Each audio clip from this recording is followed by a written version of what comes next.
Right. Welcome back, everybody. Obviously, this is Ball Knowers. I am your host, Cameron Woolley, alongside Luke Dolan. Hey, how you doing? And we are back with some more funky sports action. Obviously, no show last week because of the flood that Yep, happened that was nuts. over the previous weekend. Yeah.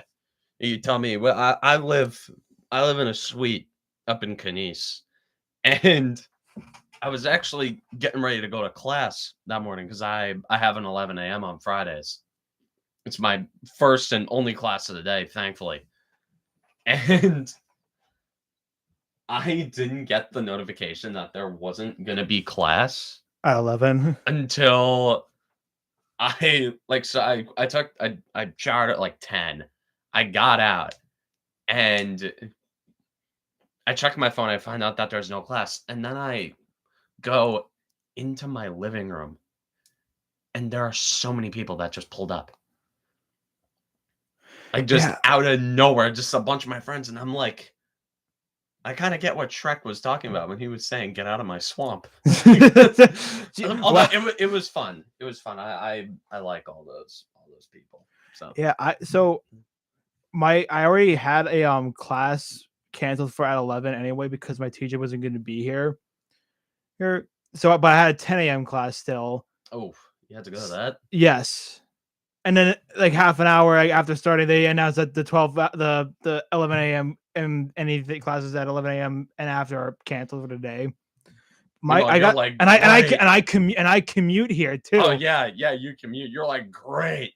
Yeah, I drove all the way up here for nothing. I got on the Bronx River Parkway before it flooded getting to school.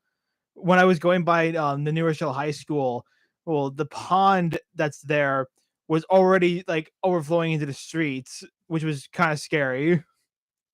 Oh, yeah, it was nuts. And like I went to Moe's across the street to grab something, and I was looking on the street, like, where those like sewage drain area things like on the side of the road, those things were completely flooded. So it was crazy. So that's why there was no show last week.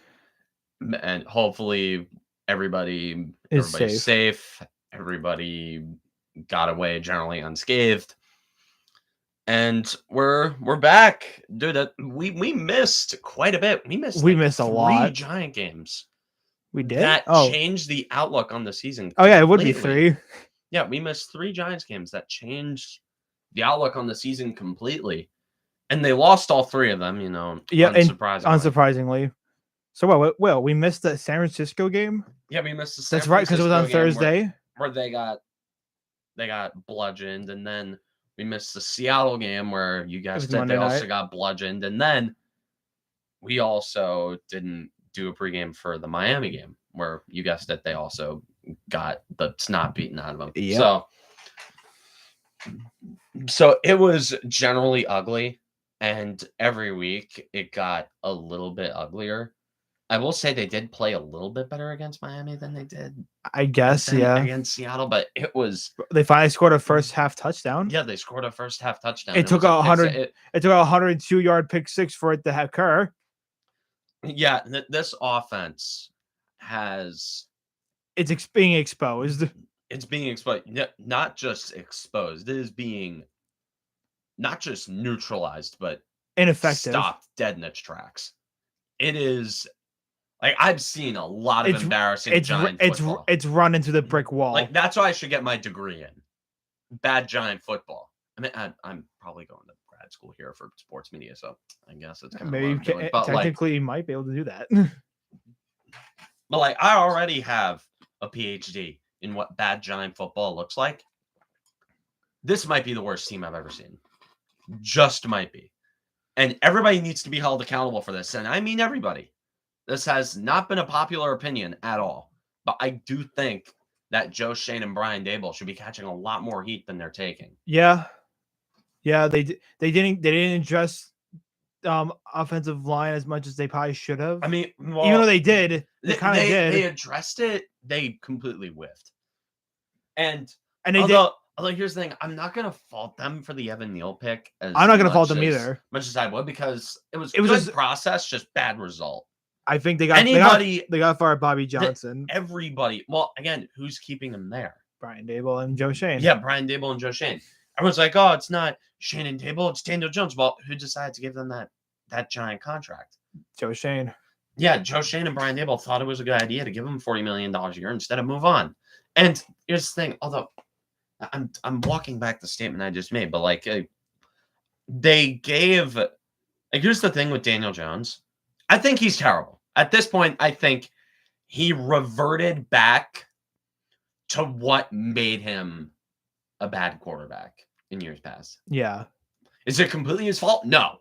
The team around him also regressed. The team around, the receivers got better. Oddly enough, the offensive lines are giving up 7 to 8 sacks a game. Yes, it's a normal occurrence. What would be a franchise high for a lot of teams is the norm. Regular. It's the norm here. It's the regular for the Giants, and it doesn't help that Andrew Thomas has been hurt since the Dallas game. He's probably going to be out for the rest of the season at this point. And at this point, why even bother dressing him? Like, if you're 1-7, what's the point? What is the point? And they're gonna have to be sellers at the deadline. Oh, definitely. Although, what are you gonna get for Saquon Barkley? Anything at this point. What, like a 5th round pick? They might as well. It's like they got all these. Adori's gone to the deadline. Leo's gone to the deadline. Yeah. Dory Jackson, Leonard Williams, they're gone. They're definitely gone. They're off the books too. That could be big. Yep. Those guys coming off. Who else is like on like a 1-year contract? Slayton might be gone. Shep is probably gone. Although they're going to keep Sterling Shepard around. I mean, yeah, he's the team mascot basically. And I do doesn't do anything else. I mean, I like Shepard, but yeah. And it's just Evan Neal has got to like pick up his game. They got to move him to guard. Yeah, that's what they should do with Evan Neal. They should. It's clear that he can't work at right tackle, but if you look at his body, if you look at his body and you look at his technique, his main flaw is his feet. The guy's strong. The guy's huge. But he keeps getting beat by the elite edge rushers. Well, because they're too fast for him. If you move Neal to guard, then he doesn't have to move as much. He can use his strength. And then he can maybe be a passable guard, which is something this team hasn't had since I was in 1st grade. It's just it's bad, and it's only going to get worse with the way the Giants are going right now this season. I would definitely draft Caleb Williams if they have that chance too. I named this episode "Eyes on the Prize." Eyes on the prize for Caleb that Williams. Specific reason. 1-4. That last I checked, Tankathon. The Giants, as of right now, have the 6th overall pick. They're tied with a few teams, but some teams, important teams in the race that they play down the line. The Jets. They play the Jets. The Raiders. They play the Jets. They play the Raiders. They play the Pats. They can easily lose all 3 of those games. Those teams are also pretty trash, though. Dude, they're trash, but what are we? Yeah, the Patriots game is going to be it's going to be a offensive struggle. I can already tell right now. That's going to be one of the most boring football games ever. Or that might be the game that gives Mac Jones another year in New England. Jeez, I can't believe he's like falling off hard. Hey, here's the thing about Bill Belichick. Nobody wants to admit it, but the guy cannot build an offense. He can't. Bro, he brought in Bill O'Brien to help fix his offense. Bill O'Brien. Again, he also has horrible taste in assistants. Well, like the defense, you gotta take the defense with a grain of salt because the Pats defensive coordinator is a lame duck. Belichick's the one running that whole thing. His son is the defensive coordinator. That's all you need to know. Yeah.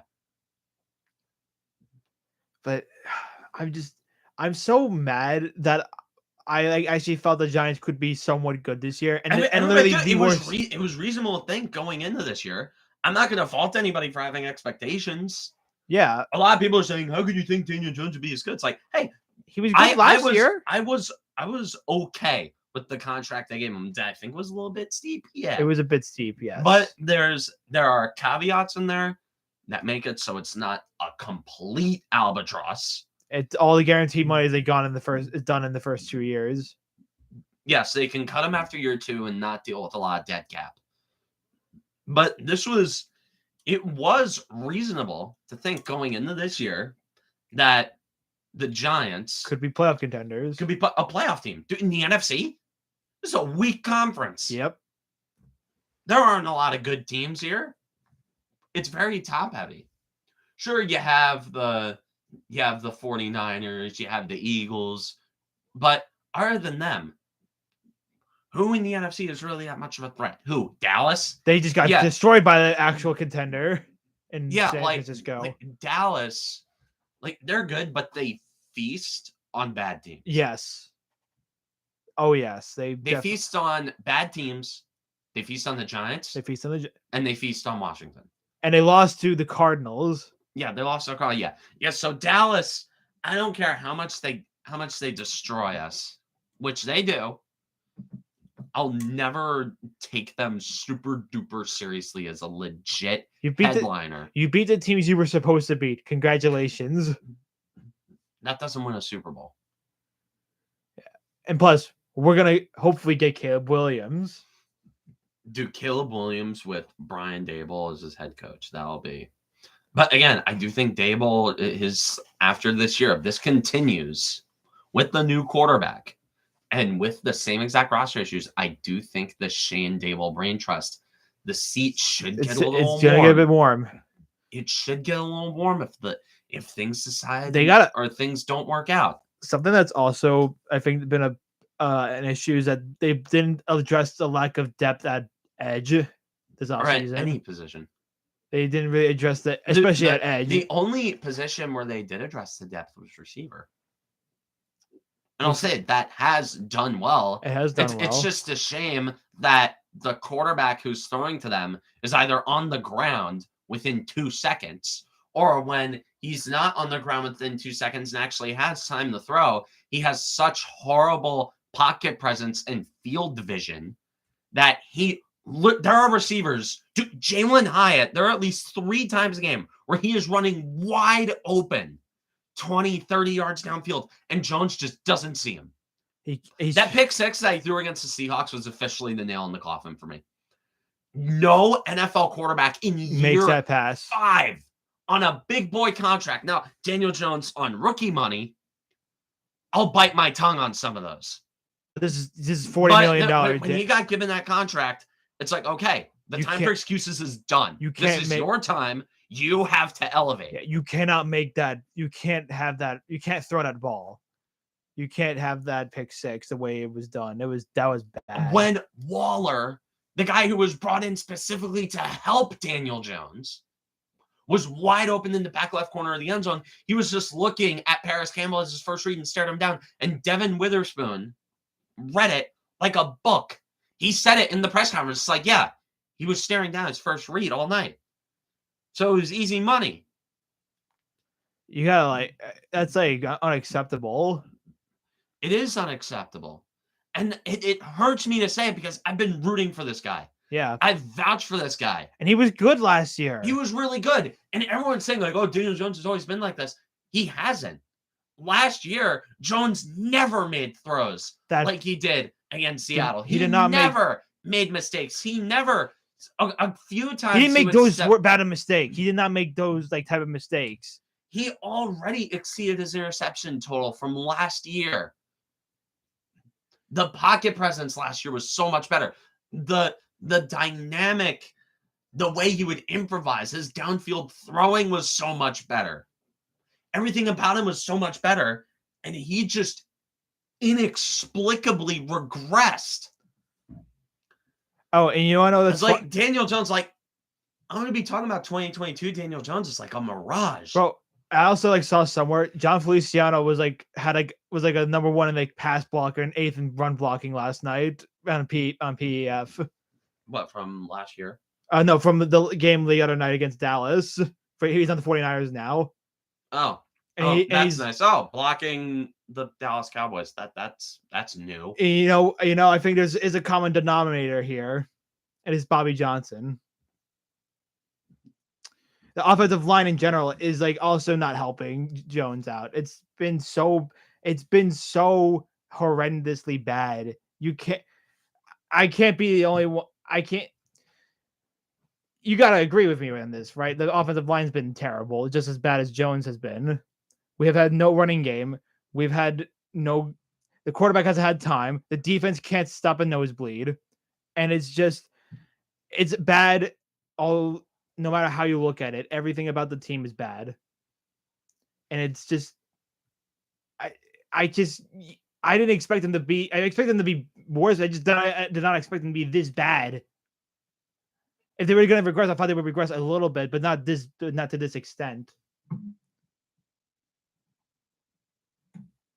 I mean, yeah, the although who's keeping them around? It's the people who have the power to fire the people who are making these mistakes should be held more accountable. And yeah, it says a lot when a player like John Feliciano was very mid or at best when he's with us, now actually being an effective offensive line elsewhere. Also, just saying, the 49ers assistant GM was a finalist in our last cycle.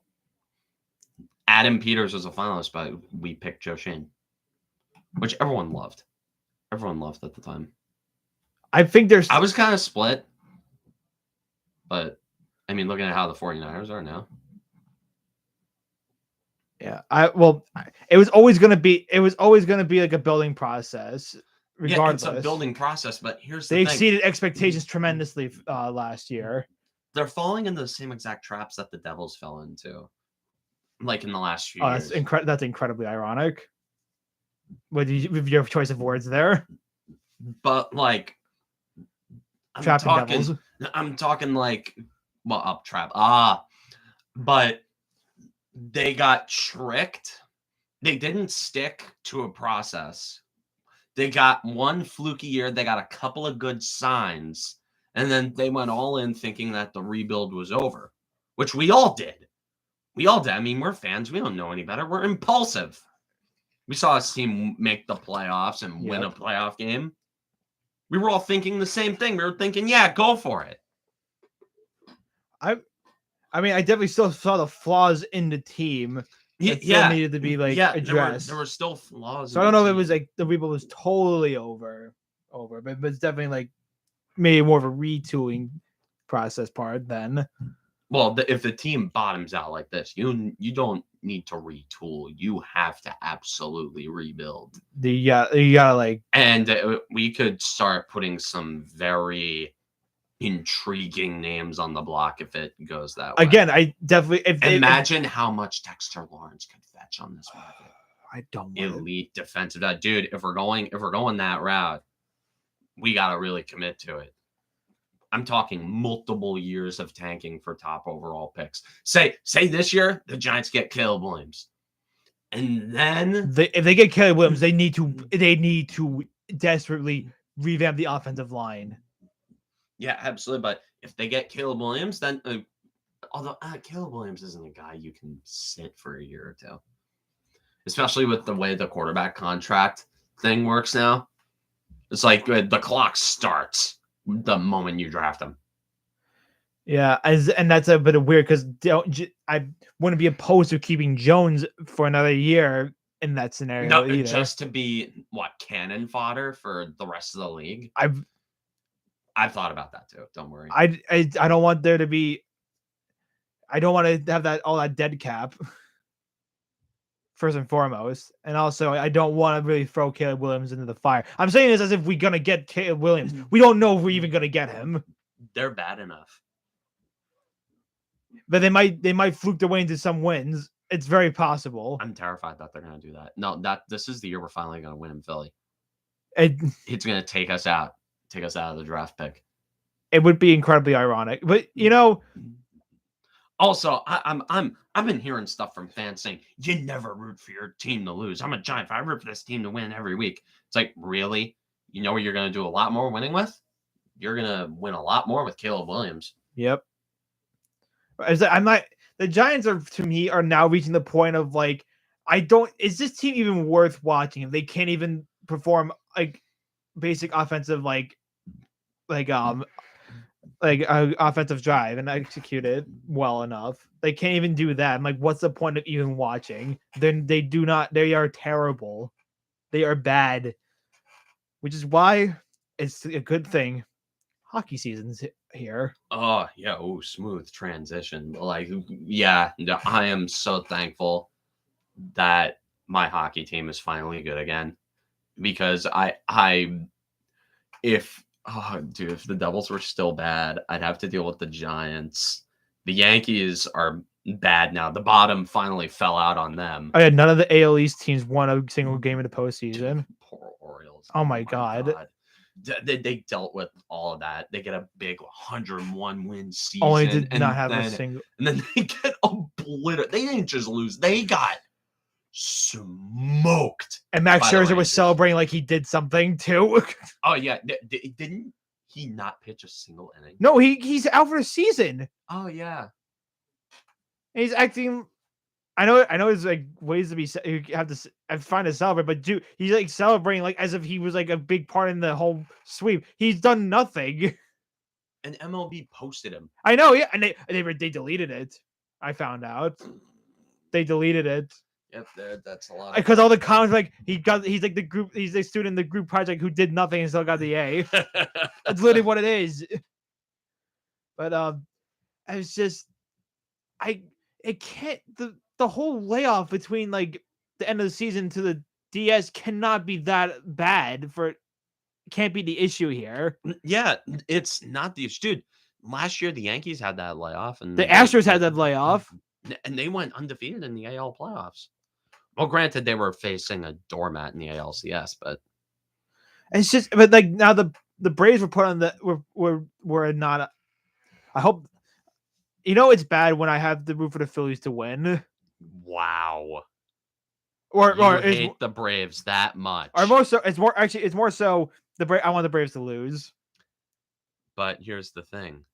And I hate Bryce Harper. Although here's the thing, Luke. The Braves never lose.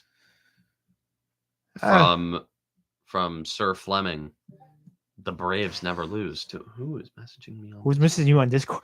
I don't know. I mean, they already lost part of the home field with splitting with Philly at home, and now they got to go into the Philly. Geez, that's not a good place to play if you're going in. Yep. And also the Twins are also on the. Oh yeah, the Twins didn't win a playoff game the last time we did a broadcast. Oh yeah, the streak ended. Yeah, good for them. Good for them. Anyways, let's go back to hockey like we wanted to. We got on a baseball tangent, but for I'm like confused with some of these like boards or advanced analytics that are projecting the Rangers to be as good as they are. They project the Rangers to be so good. The Athletic corrected their model. They did. Oh yeah. What happened? I didn't see. I think they moved the Devils from like 7th to 1st. 7th in ranking where? In the NHL. Why were they 7th to begin with? I don't know. Apparently there was some like mathematical error. Of course. Like there was some error and they moved the Devils to the top of the NHL. And the only way the Devils, of course, Devils Twitter makes a big stink over being called worse than anybody. Or if the Rangers are mentioned anywhere, but that's just me. Yeah, or the Rangers are mentioned in a good light anywhere. Like anytime the Rangers are mentioned, Devils fans have to bring. I mean, that. The Islanders and Rangers, and the Islanders and Devils have the Rangers to thank for why they have teams. I'm just gonna say that, dude. The NHL, Gary Bettman hates the fact that the Devils exist. He'd much rather have that team somewhere else. The Devils are built on merit and merit alone. They were about to be moved to Nashville, but they won the cup. They won the cup, so they had to stay in Jersey. But he didn't ban the trap soon enough. Yeah, they banned the trap because the Devils were too successful with it. They put in the trapezoid because Marty was so good at playing the puck that he was basically a third defenseman. I mean, Sean Avery had a rule implemented overnight for his shenanigans that he did to Marty Brodeur. That has never happened ever since or before that, where a rule has been implemented the night after. Maybe it evens out. But I hate when people say the Devils got preferential treatment by the league back then because, dude, they wanted the Devils out. They wanted the Devils out of Jersey. I don't want to hear it about like the Devils getting preferential treatment because. What about the time you were supposed to lose the first round pick but didn't for the Kovalchuk contract? Because they shouldn't have lost a first round pick anyways. Teams circumvent the cap all the time. The Devils got fined more for trying to circumvent the cap than the Blackhawks got for the Kyle Beach scandal. Yeah, there's a bit of a difference in magnitude there. There's another situation with Tom Wilson, like basically like just was unprovokingly hurting other players. Maximum fine $5,000. Henrik Lundqvist jokingly or just pours water down Crosby's like neck when it's in a scrum. $5,000 fine. Those are not the same. You know, the NHL would rather have the Rangers succeed than a lot of other teams. It's been, bro. That's only been happened once in the last 30 years. Dude, but come on, dude. They're a big money franchise. You know, the NHL would want them to win. Here's the counterpoint. More than any other team in the Metro. Here's the other point. They hate James Dolan. They actually do hate James Dolan. I mean, I can't blame you. A lot of people hate James Dolan. Yep. I hate James Dolan. I'm not even a diehard Knick fan. I hate James Dolan. But yeah, because I hate that I share a name with him. Last name with him. Oh yeah, that's right. Your name's Luke Dolan. Yes. He's selling the Dolan name. I'm not related to him. If I was, I would not be. I don't think I would be here right now. I'm just gonna put that out there. You'd have a job at the Knicks. You'd have a job at MSG. Probably, yeah. Or with the Indians.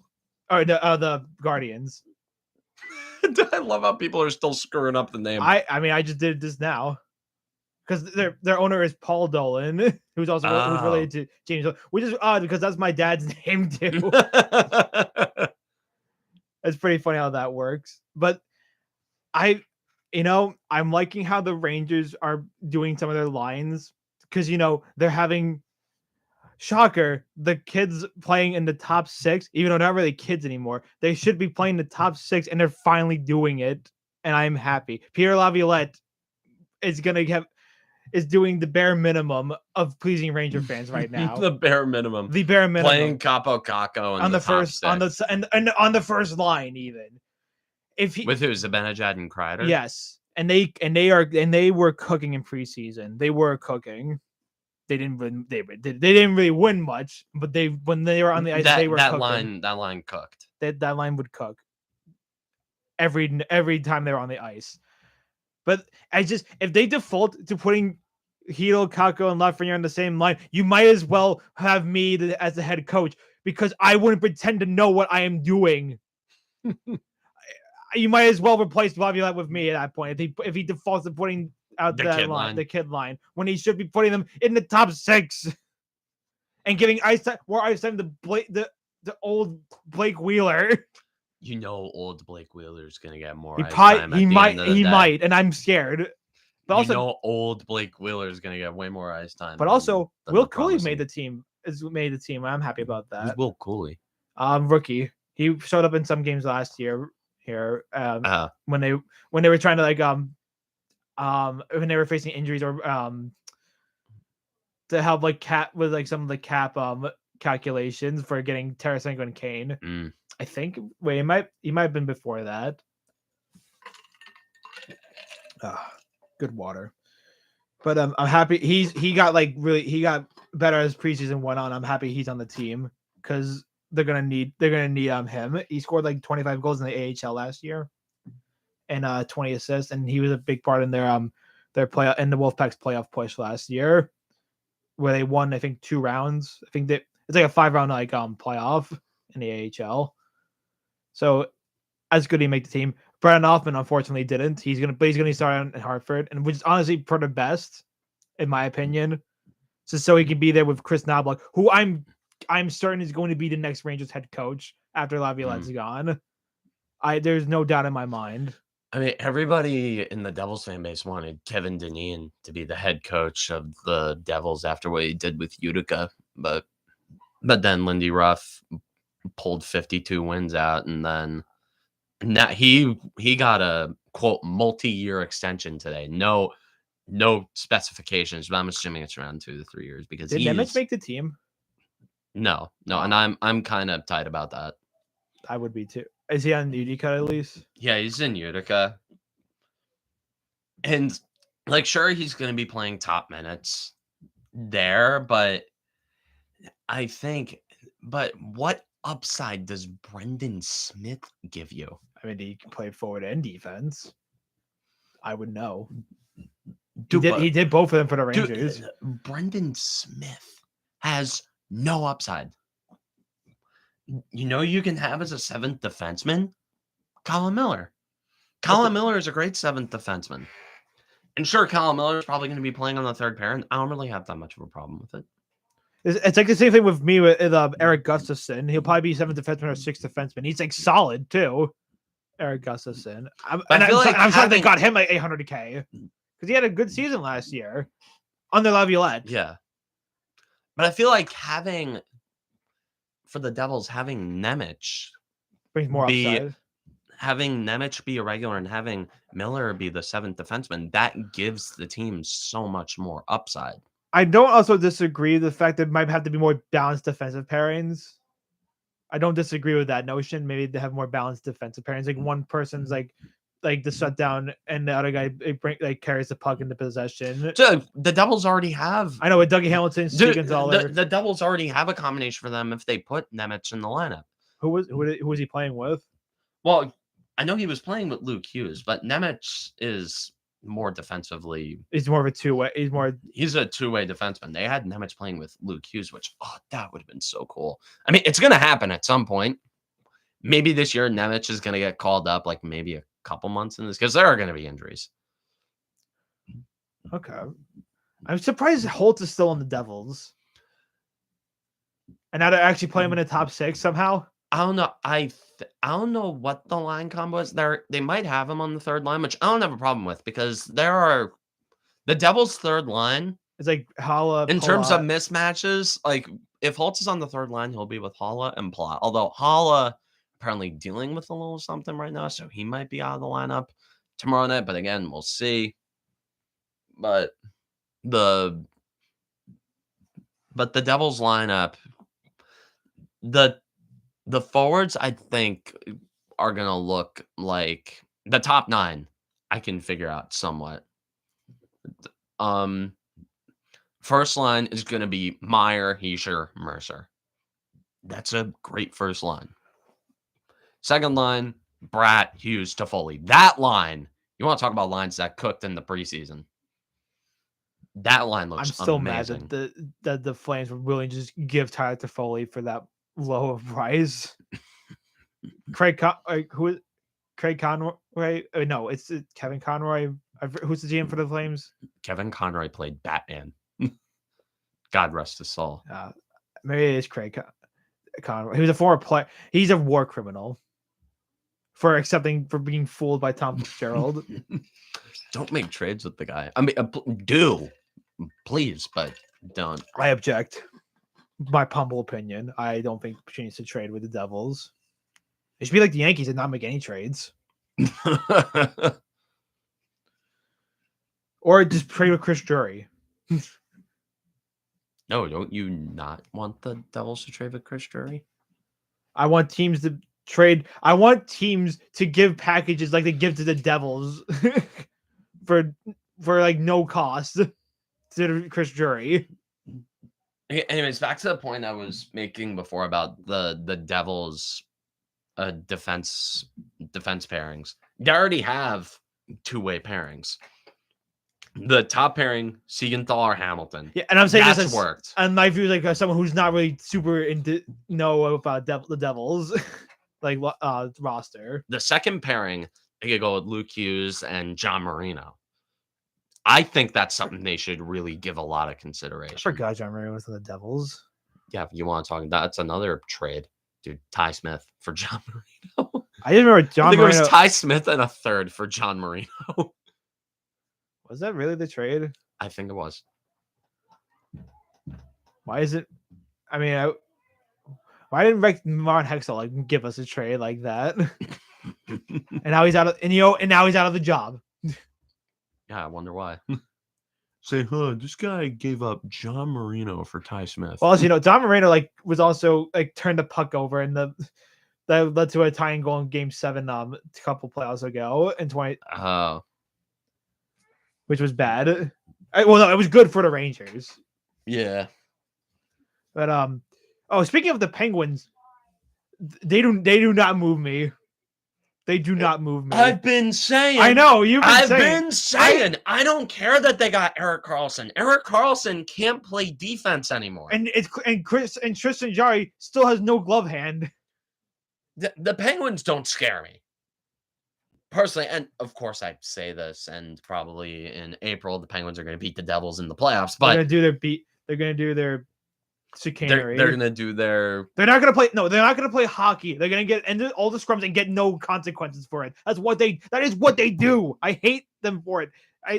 As someone, you don't know what they do because I never got traumatized by Sidney Crosby and Evgeny Malkin growing up.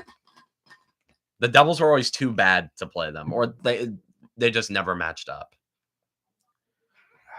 They were always on opposite sides. It was of the bracket. So great when they missed the playoffs last year. You do have no idea. That team is. Meanwhile, I was thinking, I'm like, I want to win the division and play Pittsburgh in the first round because the Devils own the Penguins. Straight up, they own them. They went undefeated against them last year. It is true. I don't think the Devils lost to Pittsburgh once. I know that. And not a lot of the games were particularly close. Sure, there was one overtime, but the Devils generally had decent control of that game. The playoffs are different for the Penguins. They get away with everything. So that's why it would have went the distance in that scenario. I think the Devils just match up too well against the Penguins. Even against the Rangers, I feel like there was only a couple teams in the Eastern Conference that I think could have given the Devils what caused that really were genuinely better than the Devils and the Hurricanes. What put the Devils what got the Devils going was winning Game 3 last year. Well, yeah, that overtime goal by Dougie Hamilton. Well, also because I know there was a massive difference in the way they played in the first two games and the rest of the series. Because in the first two games, I'm sure Lindy Ruff gave them the old hockey guy talk of you got to be tough in the playoffs. The playoffs are different. Also, I think that sort of messed with their mental. And then they went in trying to throw checks and do everything, which you're playing into their hands at that point. And then after Game 2, they switched back to what won them 52 games in the regular season. And as far as I'm concerned, they blew them out of the water after that. But the sentiment I get is that if the Rangers had won Game 3, the Devils would have been cooked. Yeah. I mean, absolutely. But thankfully for the Devils, they were fortunate to find a 6'5" rookie goalie from what? You can't even point out Switzerland. Switzerland. You can't even point it out on a map. It can't even point it out on the map. I respect Switzerland. Dude, Switzerland has given the Devils a lot of their best players. Nico Hischier, Timo Meier, Jonas Siegenthaler, and Akira Schmid. All Swiss. Anyways, I mean, I don't think the Rangers are going to be bad. I don't know if they're going to be as good as they were last year. But, the only reason if they were to be exceeding expectations if Hedl, Lafreniere, and Kakko, any one of the combo ascend to being really good players. Yeah, to being actually good and being productive. Yep. I think Kakko is going to be good. I think he's poised to have a really good season, especially if he's going to get the top line minutes that he And he as a Devils fan, I'd much rather Chytil be the guy who ends up becoming super productive because Devils fans don't have any narrative with Chytil. The Devils fans have a lot of narratives with Kakko and Lafreniere.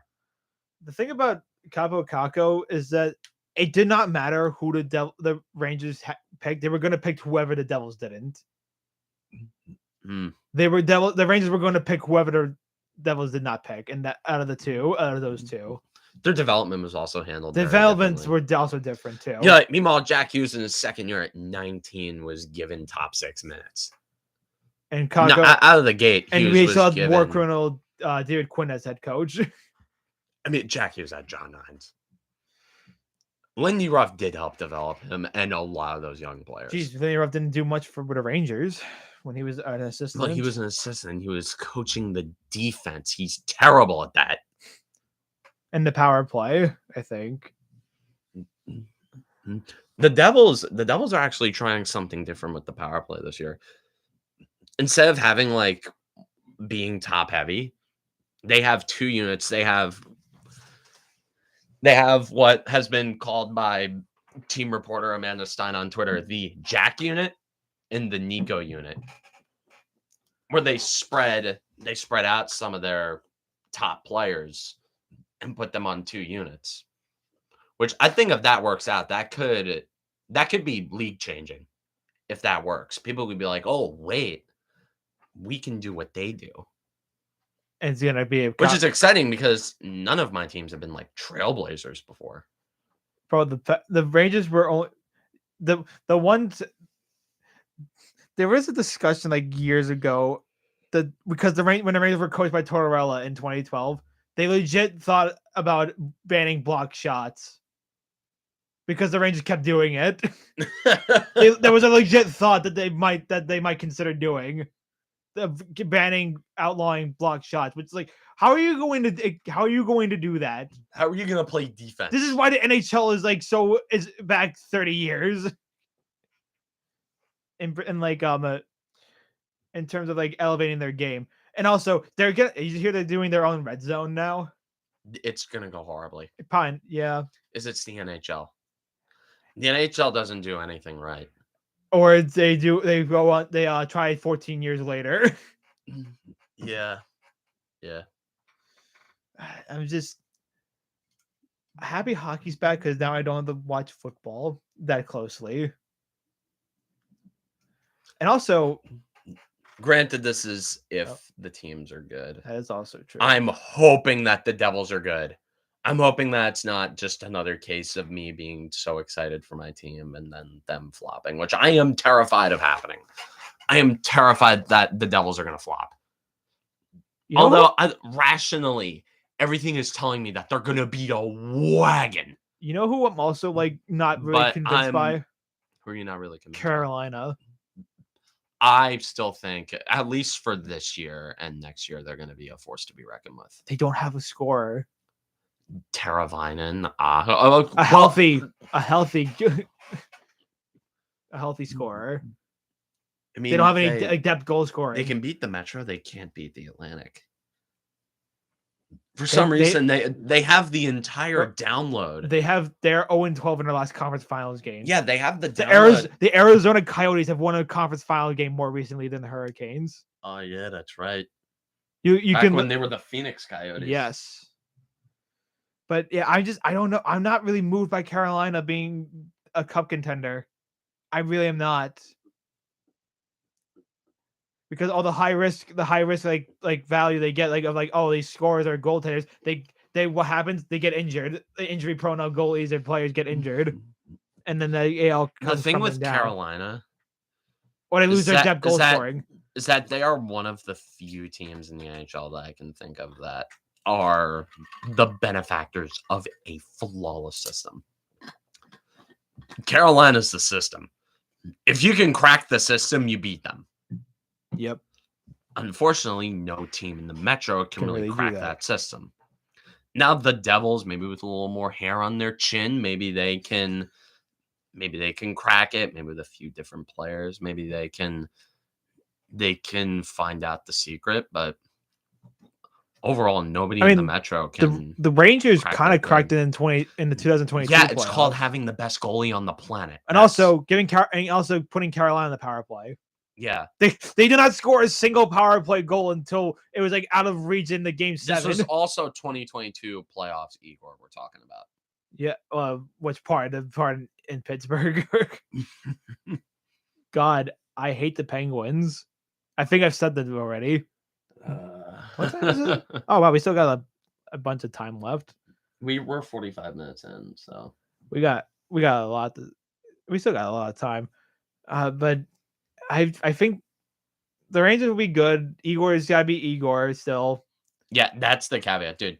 If Shesterkin gets hurt at any point, yeah, I don't know if I really feel comfortable with Jonathan Quick leading the way. Jonathan Quick looked horrible in preseason. He looked pretty bad in some games, but also there were some goals where I will say, if Igor gets hurt, which I don't want to happen, I'm not going to wish on any athlete getting hurt.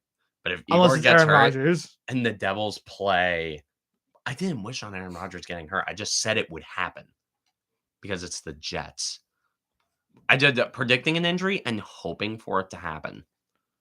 Okay, yeah, that is pretty different. I didn't manifest it. I predicted it because it was so easy to see it coming. How do you feel about Vitek Vanacek and Akira Schmid? I've been getting into some debates with some people in the community over this. I think Akira Schmid should be getting a bulk of the starts. Akira Schmid's like, I see people saying, oh, maybe he should start in the AHL. It's like, AHL? Did you watch him in that playoff series? He single-handedly kept our season alive and single-handedly beat our arch rival. Like, yeah, of course he should be in the NHL. What the heck are you talking about? Also, Connor Hellebuyck also signed an extension. Yeah, Connor Hellebuyck signed this. Unless you have a bona fide superstar coming out, or you have some crazy Russian coming from the KHL, because for some reason, unless your name is Askarov. What's been going on with him? I don't know why. Yeah, I remember going into the draft, Russian media was comparing him to Vladislav Tretiak. Yeah. Do you have any idea how highly that man is regarded? Yeah. Although Miracle on Ice, I don't know how. I have to watch that 30 for 30. I know. Miracles of Men. You gotta watch that. How did any of them make it out of that country alive? It was just the one loss. They kept winning out anyway, and didn't win any all the other times. They just kept winning. They didn't win the gold medal. They didn't win the gold medal, but they just kept winning though afterwards. Still, yeah. Anyway, so I'm like, all right, cool. No, but that was like a history-defining event in the Cold War. Remember, this is when things weren't going so well in the U.S. It was like late 70s, early 80s. That was a history. That was like probably the biggest sporting event in U.S. history. The Miracle on Ice. Yes, I would agree with you on that. That's up there in terms of Cold War events with the moon landing and Rocky IV. It gets up there with those two. I kind of want to talk a bit about the Mets because a lot of stuff happened in the last. Oh yeah. The Mets. They hired David Stearns. So yeah, they introduced David Stearns. Great hire. It's a great hire. Great hire. Yeah. And he says that he expects Pete Alonso to be the first baseman starting next year, and Pete Alonso the pro gamer move. He makes the pro gamer move and makes Scott Boras his agent. Oh, no owner or GM wants to hear that news. I did not. Have you seen the clip where the former president of the Marlins talked about what it's like to negotiate with Scott Boras? I've seen some of his stuff. Apparently, he's the worst person ever. Which means he's a really good agent. Yeah, he sounds like a terrible headache to deal with. Yeah, which makes him good at his job. That's what makes. It makes sense. He and A-Rod were made for each other for many years. But then Billy Epler, who was all intents and purposes was gonna stay with the Mets, and then he's just like, "Nah, I'm good. I'm resigning now." which was very odd. And then like a few hours later, it would become the light that he's being investigated by MLB. For what? For manipulating the injured list, basically, which is like, I'm pretty sure every team does that. Yeah, everyone does that. Why is Billy Epler getting called out on this? For what? Hey, dude, it means Billy Epler's not your GM anymore. That's a good thing. I guess. Billy and Epler. Yeah. But it also was reported that the reason why Daniel Vogelbach kept getting lineup in the lineup was because Billy Epler wanted him in the lineup. And he was arguing, and it was a thing with Buck Showalter. Buck Showalter wanted him out of the lineup. And then Billy Epler wanted him in there. Because his ego of like not wanting to lose that trade too from last year. He's a Cashman protege. He is a Cashman protege. The Darren Ruff trade and Vogelbach and Vogelbach trades are not have not aged very well, to say the least. When they were made, but and then Buck Showalter was fired, and now the Mets are gonna have to once again, and it's a 2-year period. They gotta find a new GM and new manager every 2 years now. Ever since Sandy Alderson and Terry Collins left, they gotta find a new one. And I kind of hope they might hire Chaim Bloom. Because he can scout and find talent. Yeah, he knows how to build an offense. That's for sure. Don't know about a pitching staff, but that's why we got David Stearns. Oh yeah, the Brewers, that pitching lab. They got to hire. That's what the Mets. They got to hire Craig Counsell as their manager. I think they're gonna hire Craig Counsell. Everything is lining up. Everything's aligned that way, which would be great. I wouldn't be opposed to hiring like Eric Chavez to be our manager though either. Eric Chavez was supposed to be the Yankee hitting coach. He was the hitting coach in 2022 for the Mets, and then he got promoted to bench coach, and then the hitting took a dive. No shocker right there. And now he might be, and there's a potential, but he might also be interviewed. But I think it's Counsell's if he wants it. Yeah. I gotta be honest with you on that. But it looks like they might also look for a new GM too, which is something that was also in the air because David Stearns might just take over everything.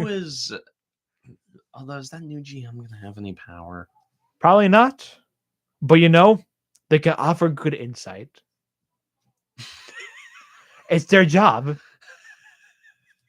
And find talent.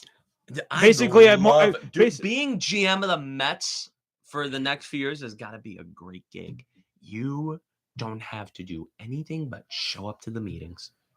You don't have to do any homework. You don't have to do any scouting. Even if you do technically go scout, you're just going to a baseball game for free. And maybe you get a bonus for provided maybe good insight. Maybe you get a bonus. No, team wins 100 games, and you get some credit potentially.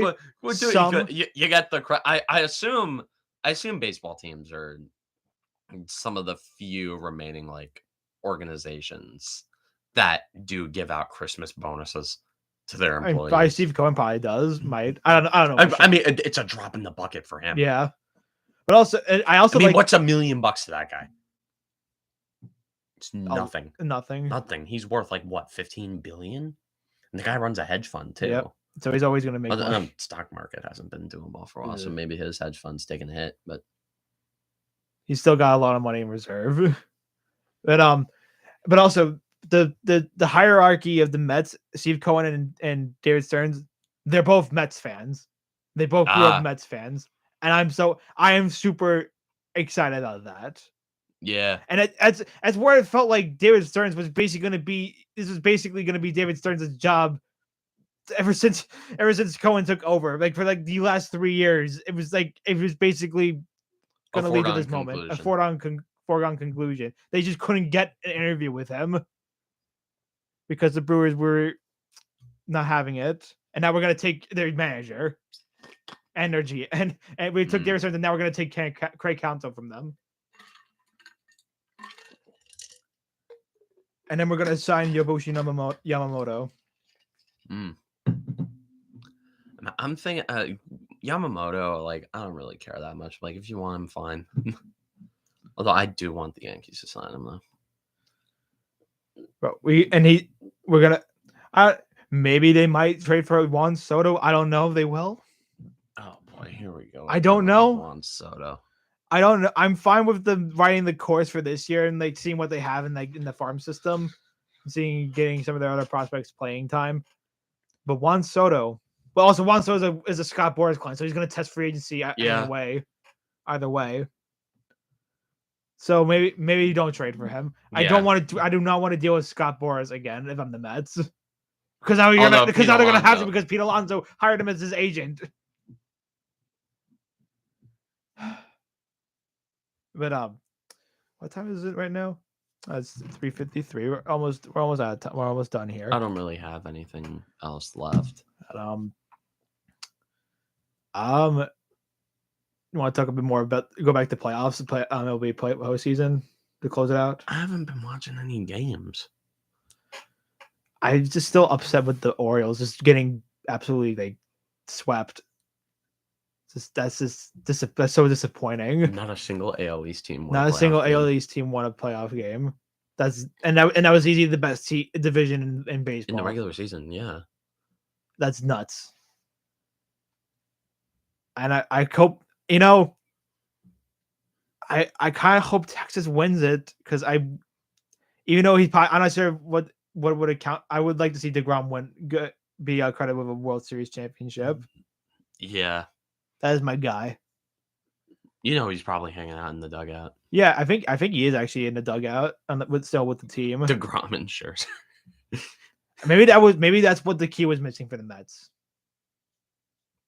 Though honestly, if the Mets were going to be paying $40 million, wow, really? The Mets letting Jacob DeGrom walk in free agency might have been a bad idea. Although Matt DeGrom needed to get Tommy John. So yep, and someone made the joke saying the Mets are withholding a lot of money from Scherzer and Verlander. If they wanted to pay pitchers to not pitch for them, they should have just paid DeGrom. That's what someone said. But man, I love DeGrom, and I hope the Rangers win the World Series. Oh yeah. I also hope the Rangers win the Stanley Cup. I disagree there. I think we could probably wrap up the show there then. Yeah. It was good talk, good catching up from the last couple of weeks. Yeah, good to be back. Definitely. Hopefully no more tropical storms or catastrophic hurricane level storms hit again. Yeah, we can hope. All right. Anyways, this has been Ball Knowers of WIUR from Luke Dolan. I am Cameron Woolley signing off. See ya.